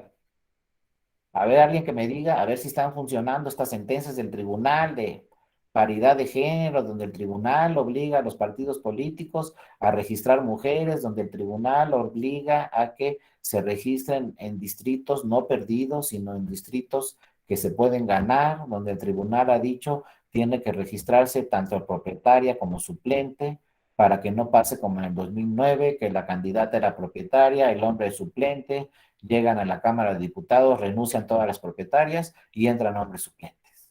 No, pues que a todo dar, ¿no? Ya actualmente el tribunal dice todas las candidaturas deben de registrarse tanto mujer propietaria como mujer suplente. Pues ¿saben cuántas senadoras hay en este momento? Exactamente la mitad. También. De 128 escaños, 64 son mujeres senadoras. ¿Y qué creen? No teníamos a las 64. Teníamos 63 mujeres y 65 hombres. Pero parece que el universo quiere que en México sean exactamente la mitad. Porque exactamente como dice Ricardo, se resolvió el año pasado una elección del Senado de la República en Nayarit. ¿Por qué existió una elección extraordinaria para el Senado de la República en Nayarit el año pasado? Porque el que era senador pidió licencia para competir para el gobierno de Nayarit y ganó. Actualmente es gobernador en Nayarit, entonces ese escaño quedó vacante. Y por primera vez el INE y el suplente quedó inhabilitado. Ahorita nos comentas, Ricardo, porque no recuerdo exactamente por qué quedó inhabilitado el suplente, pero bueno, al no tener ni propietario ni suplente, decidió el INE no dejar ahí la vacante 3 años, sino dijo, voy a convocar a elecciones extraordinarias para que se cubra nuevamente esa vacante. Convocó a elecciones extraordinarias en el estado de Nayarit y la consecuencia fue que ahora ganó no un senador, ganó una candidata senadora y entonces en vez de tener un hombre en ese escaño, entró una mujer y con eso tenemos 64 senadoras y 64 senadores. Créanme que esto ha costado mucho trabajo y también, insisto, revisen en el mundo, no van a encontrar en toda Europa más de 2 o 3 parlamentos con la mitad de mujeres. Y ahí están las democracias más avanzadas en el mundo y no van a encontrar parlamentos con la mitad de mujeres. Y no volteen a Estados Unidos y a Canadá, que también son de las democracias más avanzadas en el mundo. Ahí no hay la mitad de mujeres en sus congresos. En el Congreso de Estados Unidos no hay la mitad de mujeres y en el Parlamento de Canadá no hay la mitad de mujeres. En México sí. Entonces somos un ejemplo, así como lo escuchan, a nivel mundial en este tema de paridad de género. No sé, Ricardo, si recuerdas por qué se inhabilitó al suplente, porque ya me dejaste ahí la duda. Si no, luego investigo con mis compañeros del Tribunal Electoral. ¿No te acuerdas por qué quedó inhabilitado, Ricardo? Sí, licenciado, compañeras, porque era ministro de culto religioso y no se separó a tiempo del cargo como exige la Constitución. Por ello quedó inhabilitado y pues se tuvo que hacer la elección extraordinaria. Ah, excelente, Ricardo. Qué bueno que tocas ese tema, porque yo sí había escuchado por ahí que no había podido el suplente ejercer el cargo, pero no sabía por qué, cuál era el motivo. Y bueno, efectivamente, como lo señalas, como no renunció a su cargo en tiempo y era un ministro de culto religioso, pues quedó la vacante y afortunadamente decidió el INE en ese tema convocar una elección extraordinaria y bueno, afortunadamente la que ganó fue una candidata mujer y entonces se cumple con la paridad de género. Realmente es así como algo que nadie pensaba, que para este 2022 en el Senado de la República íbamos a tener exactamente la mitad de senadoras y en la Cámara de Diputados y Diputados íbamos a tener exactamente la mitad de diputadas, ¿no? Pero esto es en base a varias jurisprudencias, a varias sentencias que ha emitido el tribunal, a varias reformas que se han hecho a la Constitución. Entonces, les digo, ahí está la efectividad de los procedimientos y la efectividad de un tribunal que realmente cuando llega uno a un tribunal y le dice, oye, se me está vulnerando este derecho humano, hay que revisar si ese tribunal protege ese derecho humano o no lo protege. Es la única forma de saber si es efectivo ese tribunal o no, y si están los procedimientos en una forma efectiva, porque como lo dijo el compañero Carlos atinadamente, pues Castañeda no tenía los procedimientos, no tenía la legislación. Y sin embargo, Castañeda le dijo a los tribunales, oye, hay una disposición en la Constitución que dice que yo tengo derecho a ser candidato. Entonces estaba obligado, obviamente, el Estado mexicano a crear esa regulación, a crear esos procedimientos. Pero vean hasta dónde hemos llegado de no tener tribunales electorales ni procedimientos, como dice Alexi, ahora tenemos una paridad de género en el Senado de la República y una paridad de género en la Cámara de Diputadas y Diputados. Y si nos vamos a los estados, quiero decirles que hay varios estados en la República Mexicana que tienen más diputadas que diputados. Hay más mujeres que hombres. El primer estado que tuvo más mujeres que hombres, el primer congreso fue en Zacatecas. Y de ahí le siguieron otras entidades federativas y en muchas entidades federativas hay más diputadas que diputados y en otras entidades federativas son exactamente iguales. 50% mujeres, 50% hombres. Entonces hemos avanzado mucho en ese tema, pero todo se desprende de esta teoría, ¿no? El modelo de reglas puro, de ahí seguimos al modelo de reglas y principios y el más importante. Ah, mira, como dice aquí nuestro compañero, ¿no? En Yucatán tenemos 19 mujeres, 6 hombres. ¿Qué tal? Aquí nuestra compañera yucateca nos está señalando claramente. Hay 19 frente a 6. ¿Cómo ven ahí el Congreso? Ese es un ejemplo también. Y me atrevo a decirles, busquen en el mundo donde hay tantas legisladoras y donde hay tan pocos legisladores. No lo van a encontrar, ¿eh? De verdad no lo van a encontrar. Y luego acuérdense también se ha avanzado mucho en el tema de las gobernaturas. Acuérdense qué pasó el año pasado. Había 15 gobernaturas que se estaban compitiendo y en una sentencia también del tribunal se dijo y se ordenó a los partidos políticos. ¿Saben qué? Como hay 15 elecciones de gobernaturas, por lo menos en 7 tienes que registrar mujer. Y los partidos dijeron, pero ¿cómo crees? Sí, de esas 15 estados, en 7 tienes que registrar candidata mujer. Y entonces tuvieron que registrar por lo menos en 7 estados candidatas mujeres todos los partidos políticos. ¿Y cuál fue el efecto de esa disposición, de esa sentencia? El efecto fue que ahora tenemos 6 nuevas gobernadoras. Teníamos solamente una, nos quedaban las 2 Claudias, acuérdense, la Claudia de la Ciudad de México y la Claudia de Sonora, pero la Claudia de Sonora terminó su periodo. Entonces nomás quedaba Claudia, la de la Ciudad de México, una sola gobernadora, que en realidad era jefa de gobierno. Bueno, vienen las elecciones de 2021 y 6 mujeres ganan la gobernatura. Y actualmente tenemos 7. ¿Y qué pasa para este 2022? ¿Cuántas elecciones tenemos en 2022? Tenemos 6 de gobernatura. Y ya también emitió un acuerdo el INE señalando el INE, ¿saben qué? Pues si son 6 gobernaturas, todos los partidos políticos tienen que registrar por lo menos en 3 mujeres. Y así lo han estado haciendo los partidos políticos. De esos 6 estados, en 3 tienen que registrar mujeres. Y luego otro caso insólito, ya para terminar con este tema, otro caso insólito que sucedió, que nunca había sucedido, y a mí también me llamó muchísimo la atención este caso, Aguascalientes. ¿Saben qué está pasando ahorita en Aguascalientes? Todos los partidos políticos decidieron registrar candidata mujer. No hay un solo candidato hombre. Entonces, por primera vez en una elección para una gobernatura, como es el caso de Aguascalientes, tenemos puras candidatas. Se va a imprimir por primera vez en la historia de nuestro país una boleta con puras candidatas mujeres. Es decir, en Aguascalientes se está asegurando que van a tener próximamente una mujer gobernadora. Y toco madera y ojalá no suceda, solo que se anule la elección y nos vayamos a elección extraordinaria. No se podrá cumplir con este tema de que en Aguascalientes seguramente en el futuro van a tener una gobernadora porque todas son candidatas mujeres y por primera vez se imprime una boleta con candidatas mujeres. Y como nos dice aquí Ricardo también Sánchez muy bien, Yucatán siempre ha sido de avanzada, ¿no? Ivonne Ortega, titular del Poder Ejecutivo Estatal, Manuel Crescencio Rejón, creador del amparo, claro, y bueno, Yucatán también tiene un asunto muy particular, es de los pocos estados, que yo también presumo que soy de Colima, es de los pocos estados que han tenido 2 gobernadoras ya. En Yucatán ha habido 2 gobernadoras, en Colima tuvimos a la primera gobernadora, Griselda Álvarez, en 1979, y ahorita en este momento tenemos a la segunda gobernadora, que ganó las elecciones el año pasado, y fíjense lo que pasó en Colima, ganó las elecciones el año pasado esta actual gobernadora, y el segundo lugar en Colima también era candidata mujer.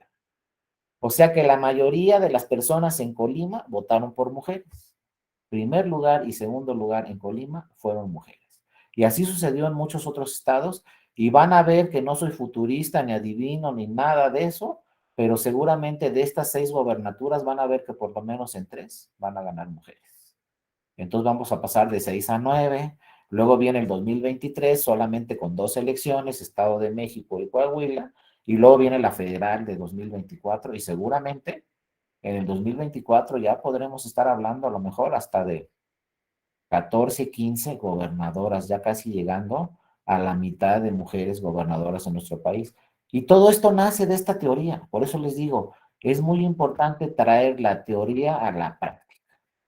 Afortunadamente, el sistema jurídico electoral tiene reglas, tiene principios y tiene procedimientos. Y los procedimientos son efectivos y sí se ha protegido en diversas ocasiones los derechos políticos de las mujeres, sobre todo para participar en asuntos políticos del país, para que sean registradas como candidatos. Y ese fue el primer grupo en situación vulnerable que ha protegido el tribunal. Pero ya ese es otro tema, pero de ahí nos podemos seguir a múltiples grupos vulnerables, como son personas con discapacidad, como son adultos mayores, como son jóvenes, como son otro tipo de personas en situación vulnerable que también han acudido al tribunal y el tribunal ha protegido sus derechos políticos, creando o ordenando que los congresos dicten leyes o se creen acciones afirmativas a favor de todos estos grupos vulnerables para que cada vez puedan participar de una manera más importante en los procesos electorales. No solamente hablamos de mujeres, también el tema de personas que pertenecen a comunidades indígenas. Ya tiene el tribunal, me atrevo a decir, 20 años trabajando a fondo este tema, protegiendo los derechos políticos, sobre todo de las mujeres que pertenecen a comunidades indígenas, donde en algunas comunidades ni siquiera podían votar. Ahora ya en esas mismas comunidades pueden votar, ahora ya en esas mismas comunidades pueden ser candidatas, pueden participar en las asambleas, es decir, también el Tribunal Electoral ha trabajado de la mano con los institutos estatales electorales y con el INE para fortalecer la participación política de las mujeres en comunidades indígenas. Por ejemplo, en el 2021 también el INE emitió un acuerdo en donde 21 distritos tenían que registrarse solamente personas que pertenecen a comunidades indígenas para diputaciones federales. De los 300 distritos, en 21 estaban obligados los partidos políticos a registrar personas que pertenecen a comunidades indígenas para tener por lo menos una representación de 21 diputadas o diputadas por mayoría relativa, más otra acción afirmativa de representación proporcional. Es decir, en todos estos temas ha trabajado el tribunal. Yo les hablo de lo electoral, pues es a lo que me dedico, pero también otros tribunales en otras materias, pues han estado aplicando ya este modelo de Robert Alexi, en donde no hay que quedarnos a lo que dice la ley. No hay que quedarnos siempre a lo que dice la ley, a lo que dicen las reglas. Hay que atender también a los principios y hay que atender también a tener procedimientos idóneos para proteger lo que dicen los principios y lo que dicen las reglas.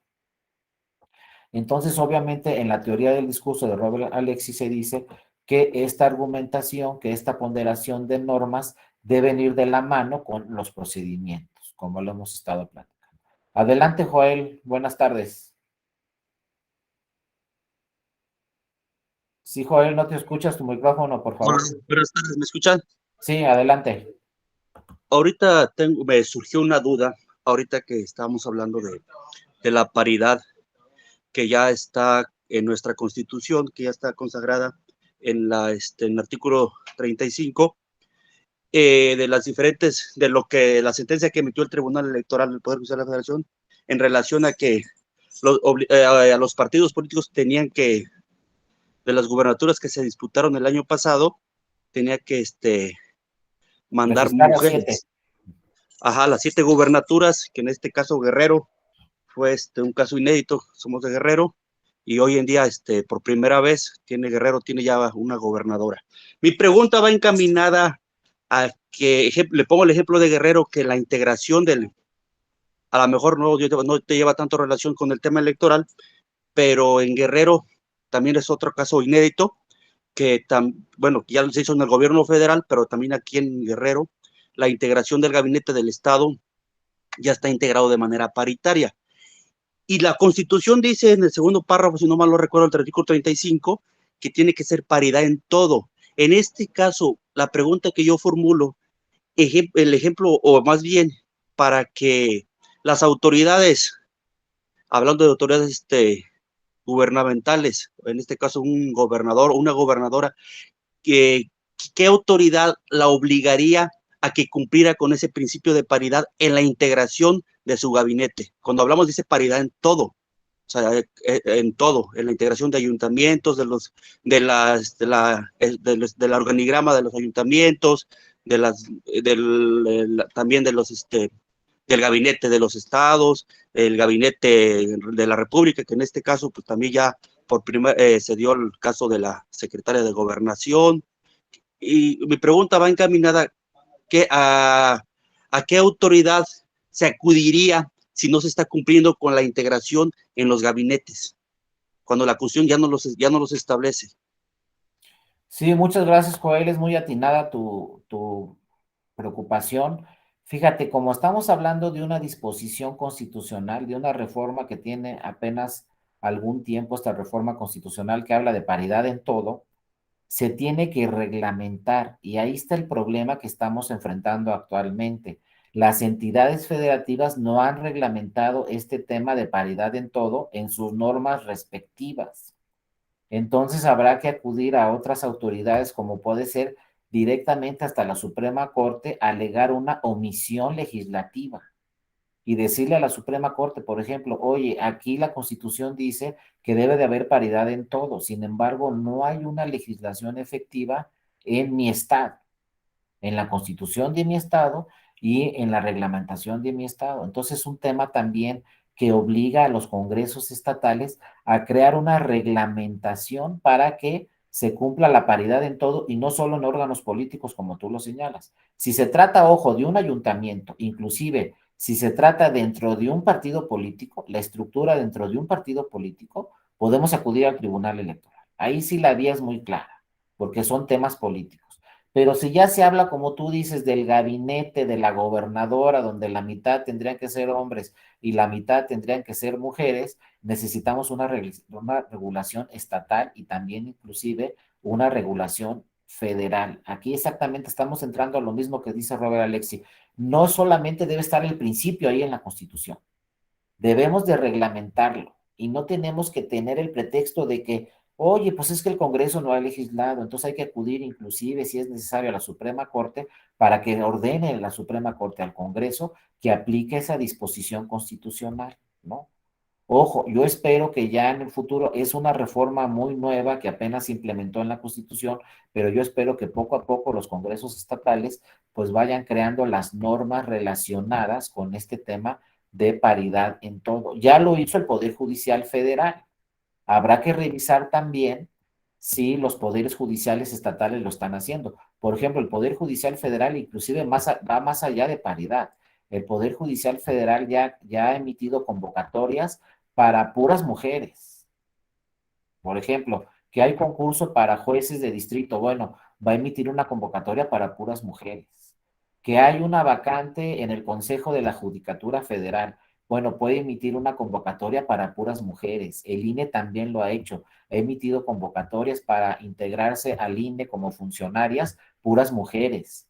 El propio Tribunal Electoral también ha emitido convocatorias de carrera judicial donde participan puras mujeres, ni siquiera 50 y 50, puras mujeres. Es lo que llama el tribunal esto de la paridad copeteada, que muchas veces se favorece en algunos casos a las mujeres para que vaya rompiéndose este desequilibrio.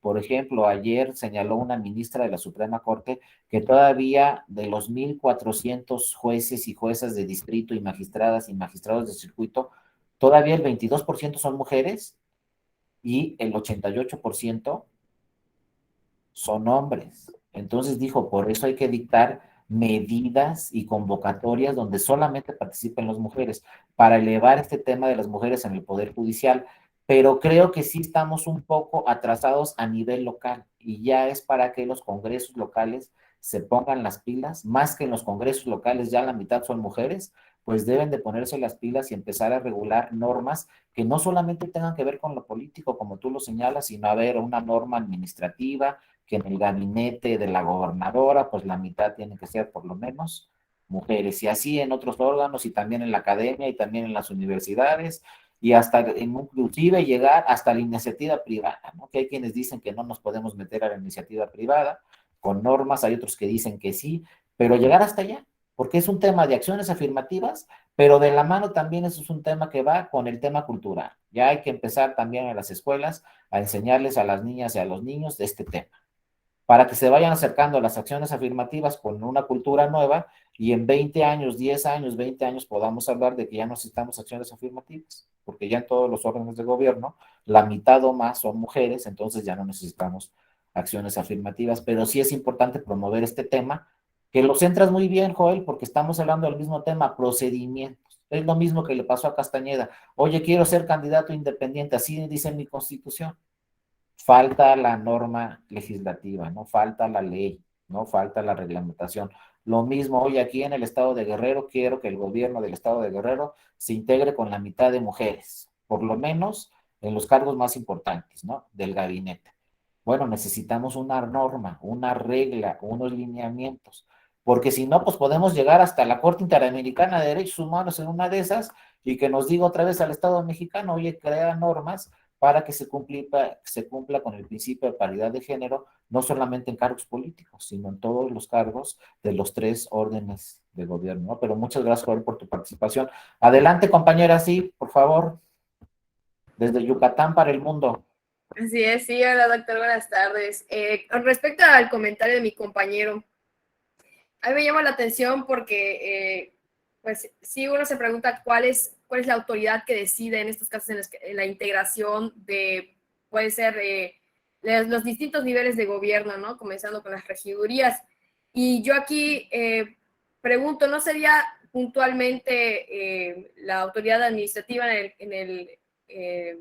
los consejos municipales, por ejemplo, hablando de las regidurías, ¿no? De la conformación de ayuntamientos, pero eso sería previo, en el momento del registro de las candidaturas, cuando presentan su planilla, la autoridad administrativa es la que, a final de cuentas, va a vigilar que se cumplan las normas 3 de 3 que siguen, se supone deben seguir los OPLES, los consejos municipales y distritales, en consonancia con los lineamientos que también ha emitido el INE en materia de paridad de género. Y pues en caso de que se llegue a un recurso de revisión por una negativa o al contrario por la afirmativa del OPLE en admitir candidaturas que a lo mejor no cumplan con la paridad, se podría llegar a un recurso de revisión, incluso seguir la cadena impugnativa en el Tribunal Electoral Local. Pero mi pregunta concreta es, ¿no sería la autoridad administrativa la que deba resolver esto? Porque, y lo pregunto porque al menos aquí en Yucatán tuvimos un caso en el que se presentaba una planilla que no cumplía con los lineamientos de paridad, y cuando se les negó el registro, llegó se comenzó la cadena impugnativa y en el tribunal dijeron que no es la autoridad administrativa la que debía resolver estos casos, sino debía ser la autoridad jurisdiccional. Pero en otros estados, al menos yo recuerdo, y puede que me esté equivocando en este punto, pero creo que en Baja California hubo un caso similar en el que sí, la autoridad administrativa fue la que negó el registro por no cumplir con estas normas de paridad, ¿no? De 3 de 3, paridad horizontal, vertical, etcétera, ¿no? Entonces, pues ahí dejo la pregunta, doctor. Gracias. No, gracias a ti por tu participación. Mira, son tres procedimientos distintos.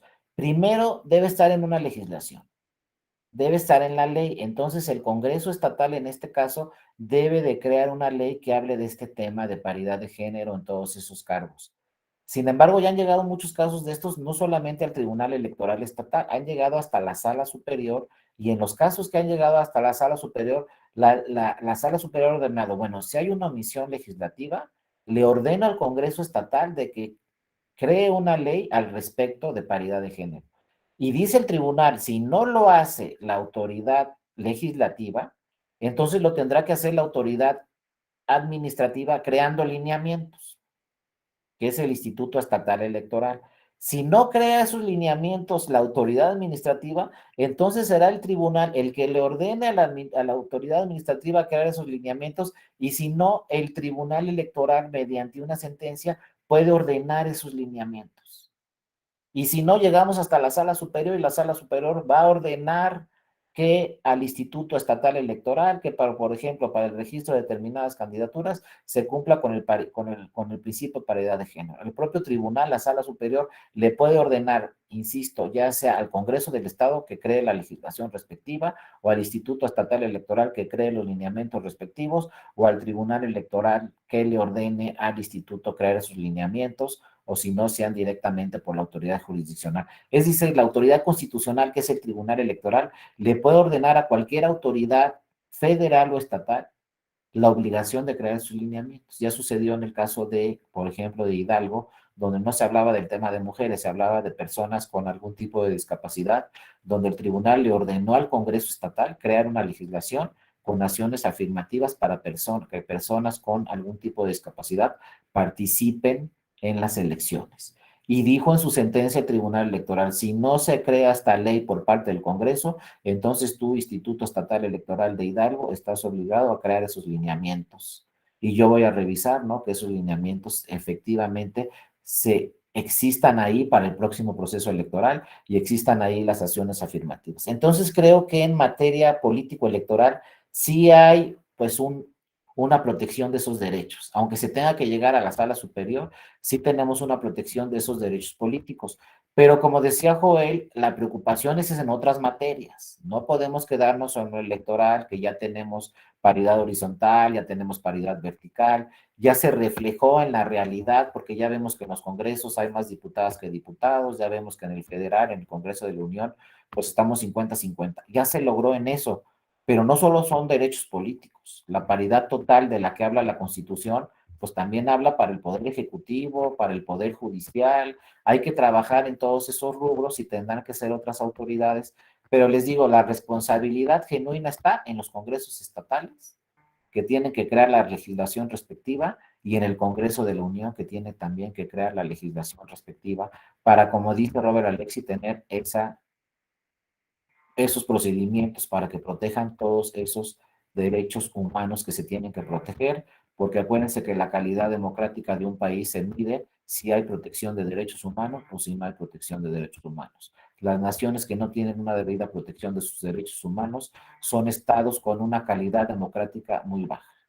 Las naciones que tienen una debida protección de derechos humanos con las autoridades correspondientes y los tribunales correspondientes y la legislación correspondiente, es decir, los estados que tienen procedimientos para proteger derechos humanos, como dice Robert Alexis, son los estados democráticos más avanzados en el mundo, como son Inglaterra, como son Estados Unidos. Ahí ni siquiera hay una ley, ahí hay precedentes solamente, donde se habla de que se tienen que proteger los derechos humanos de todas las personas en precedentes que emiten los tribunales constitucionales.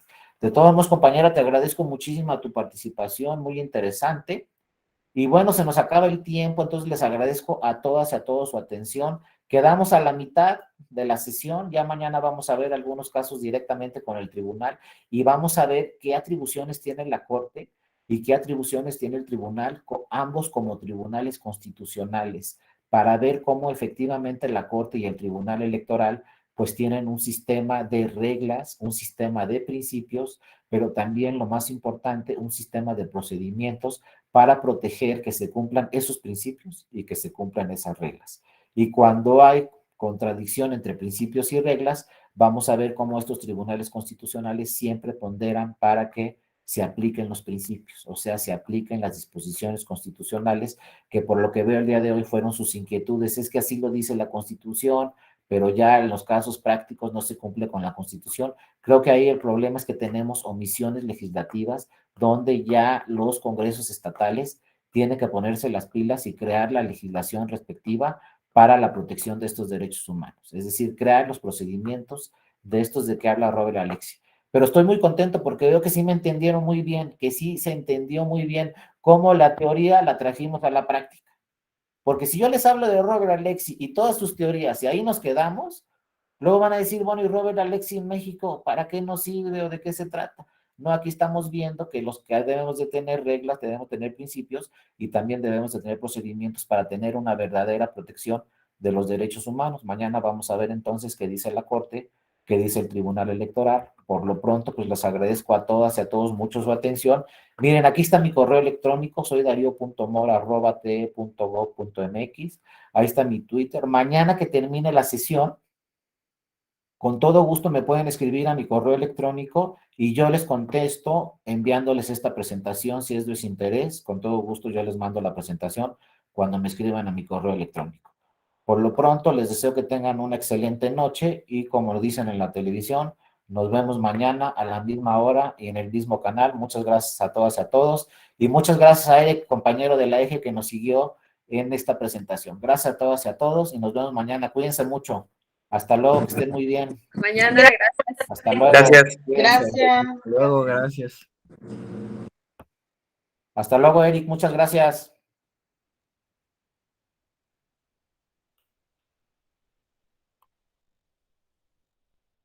Gracias, hasta luego.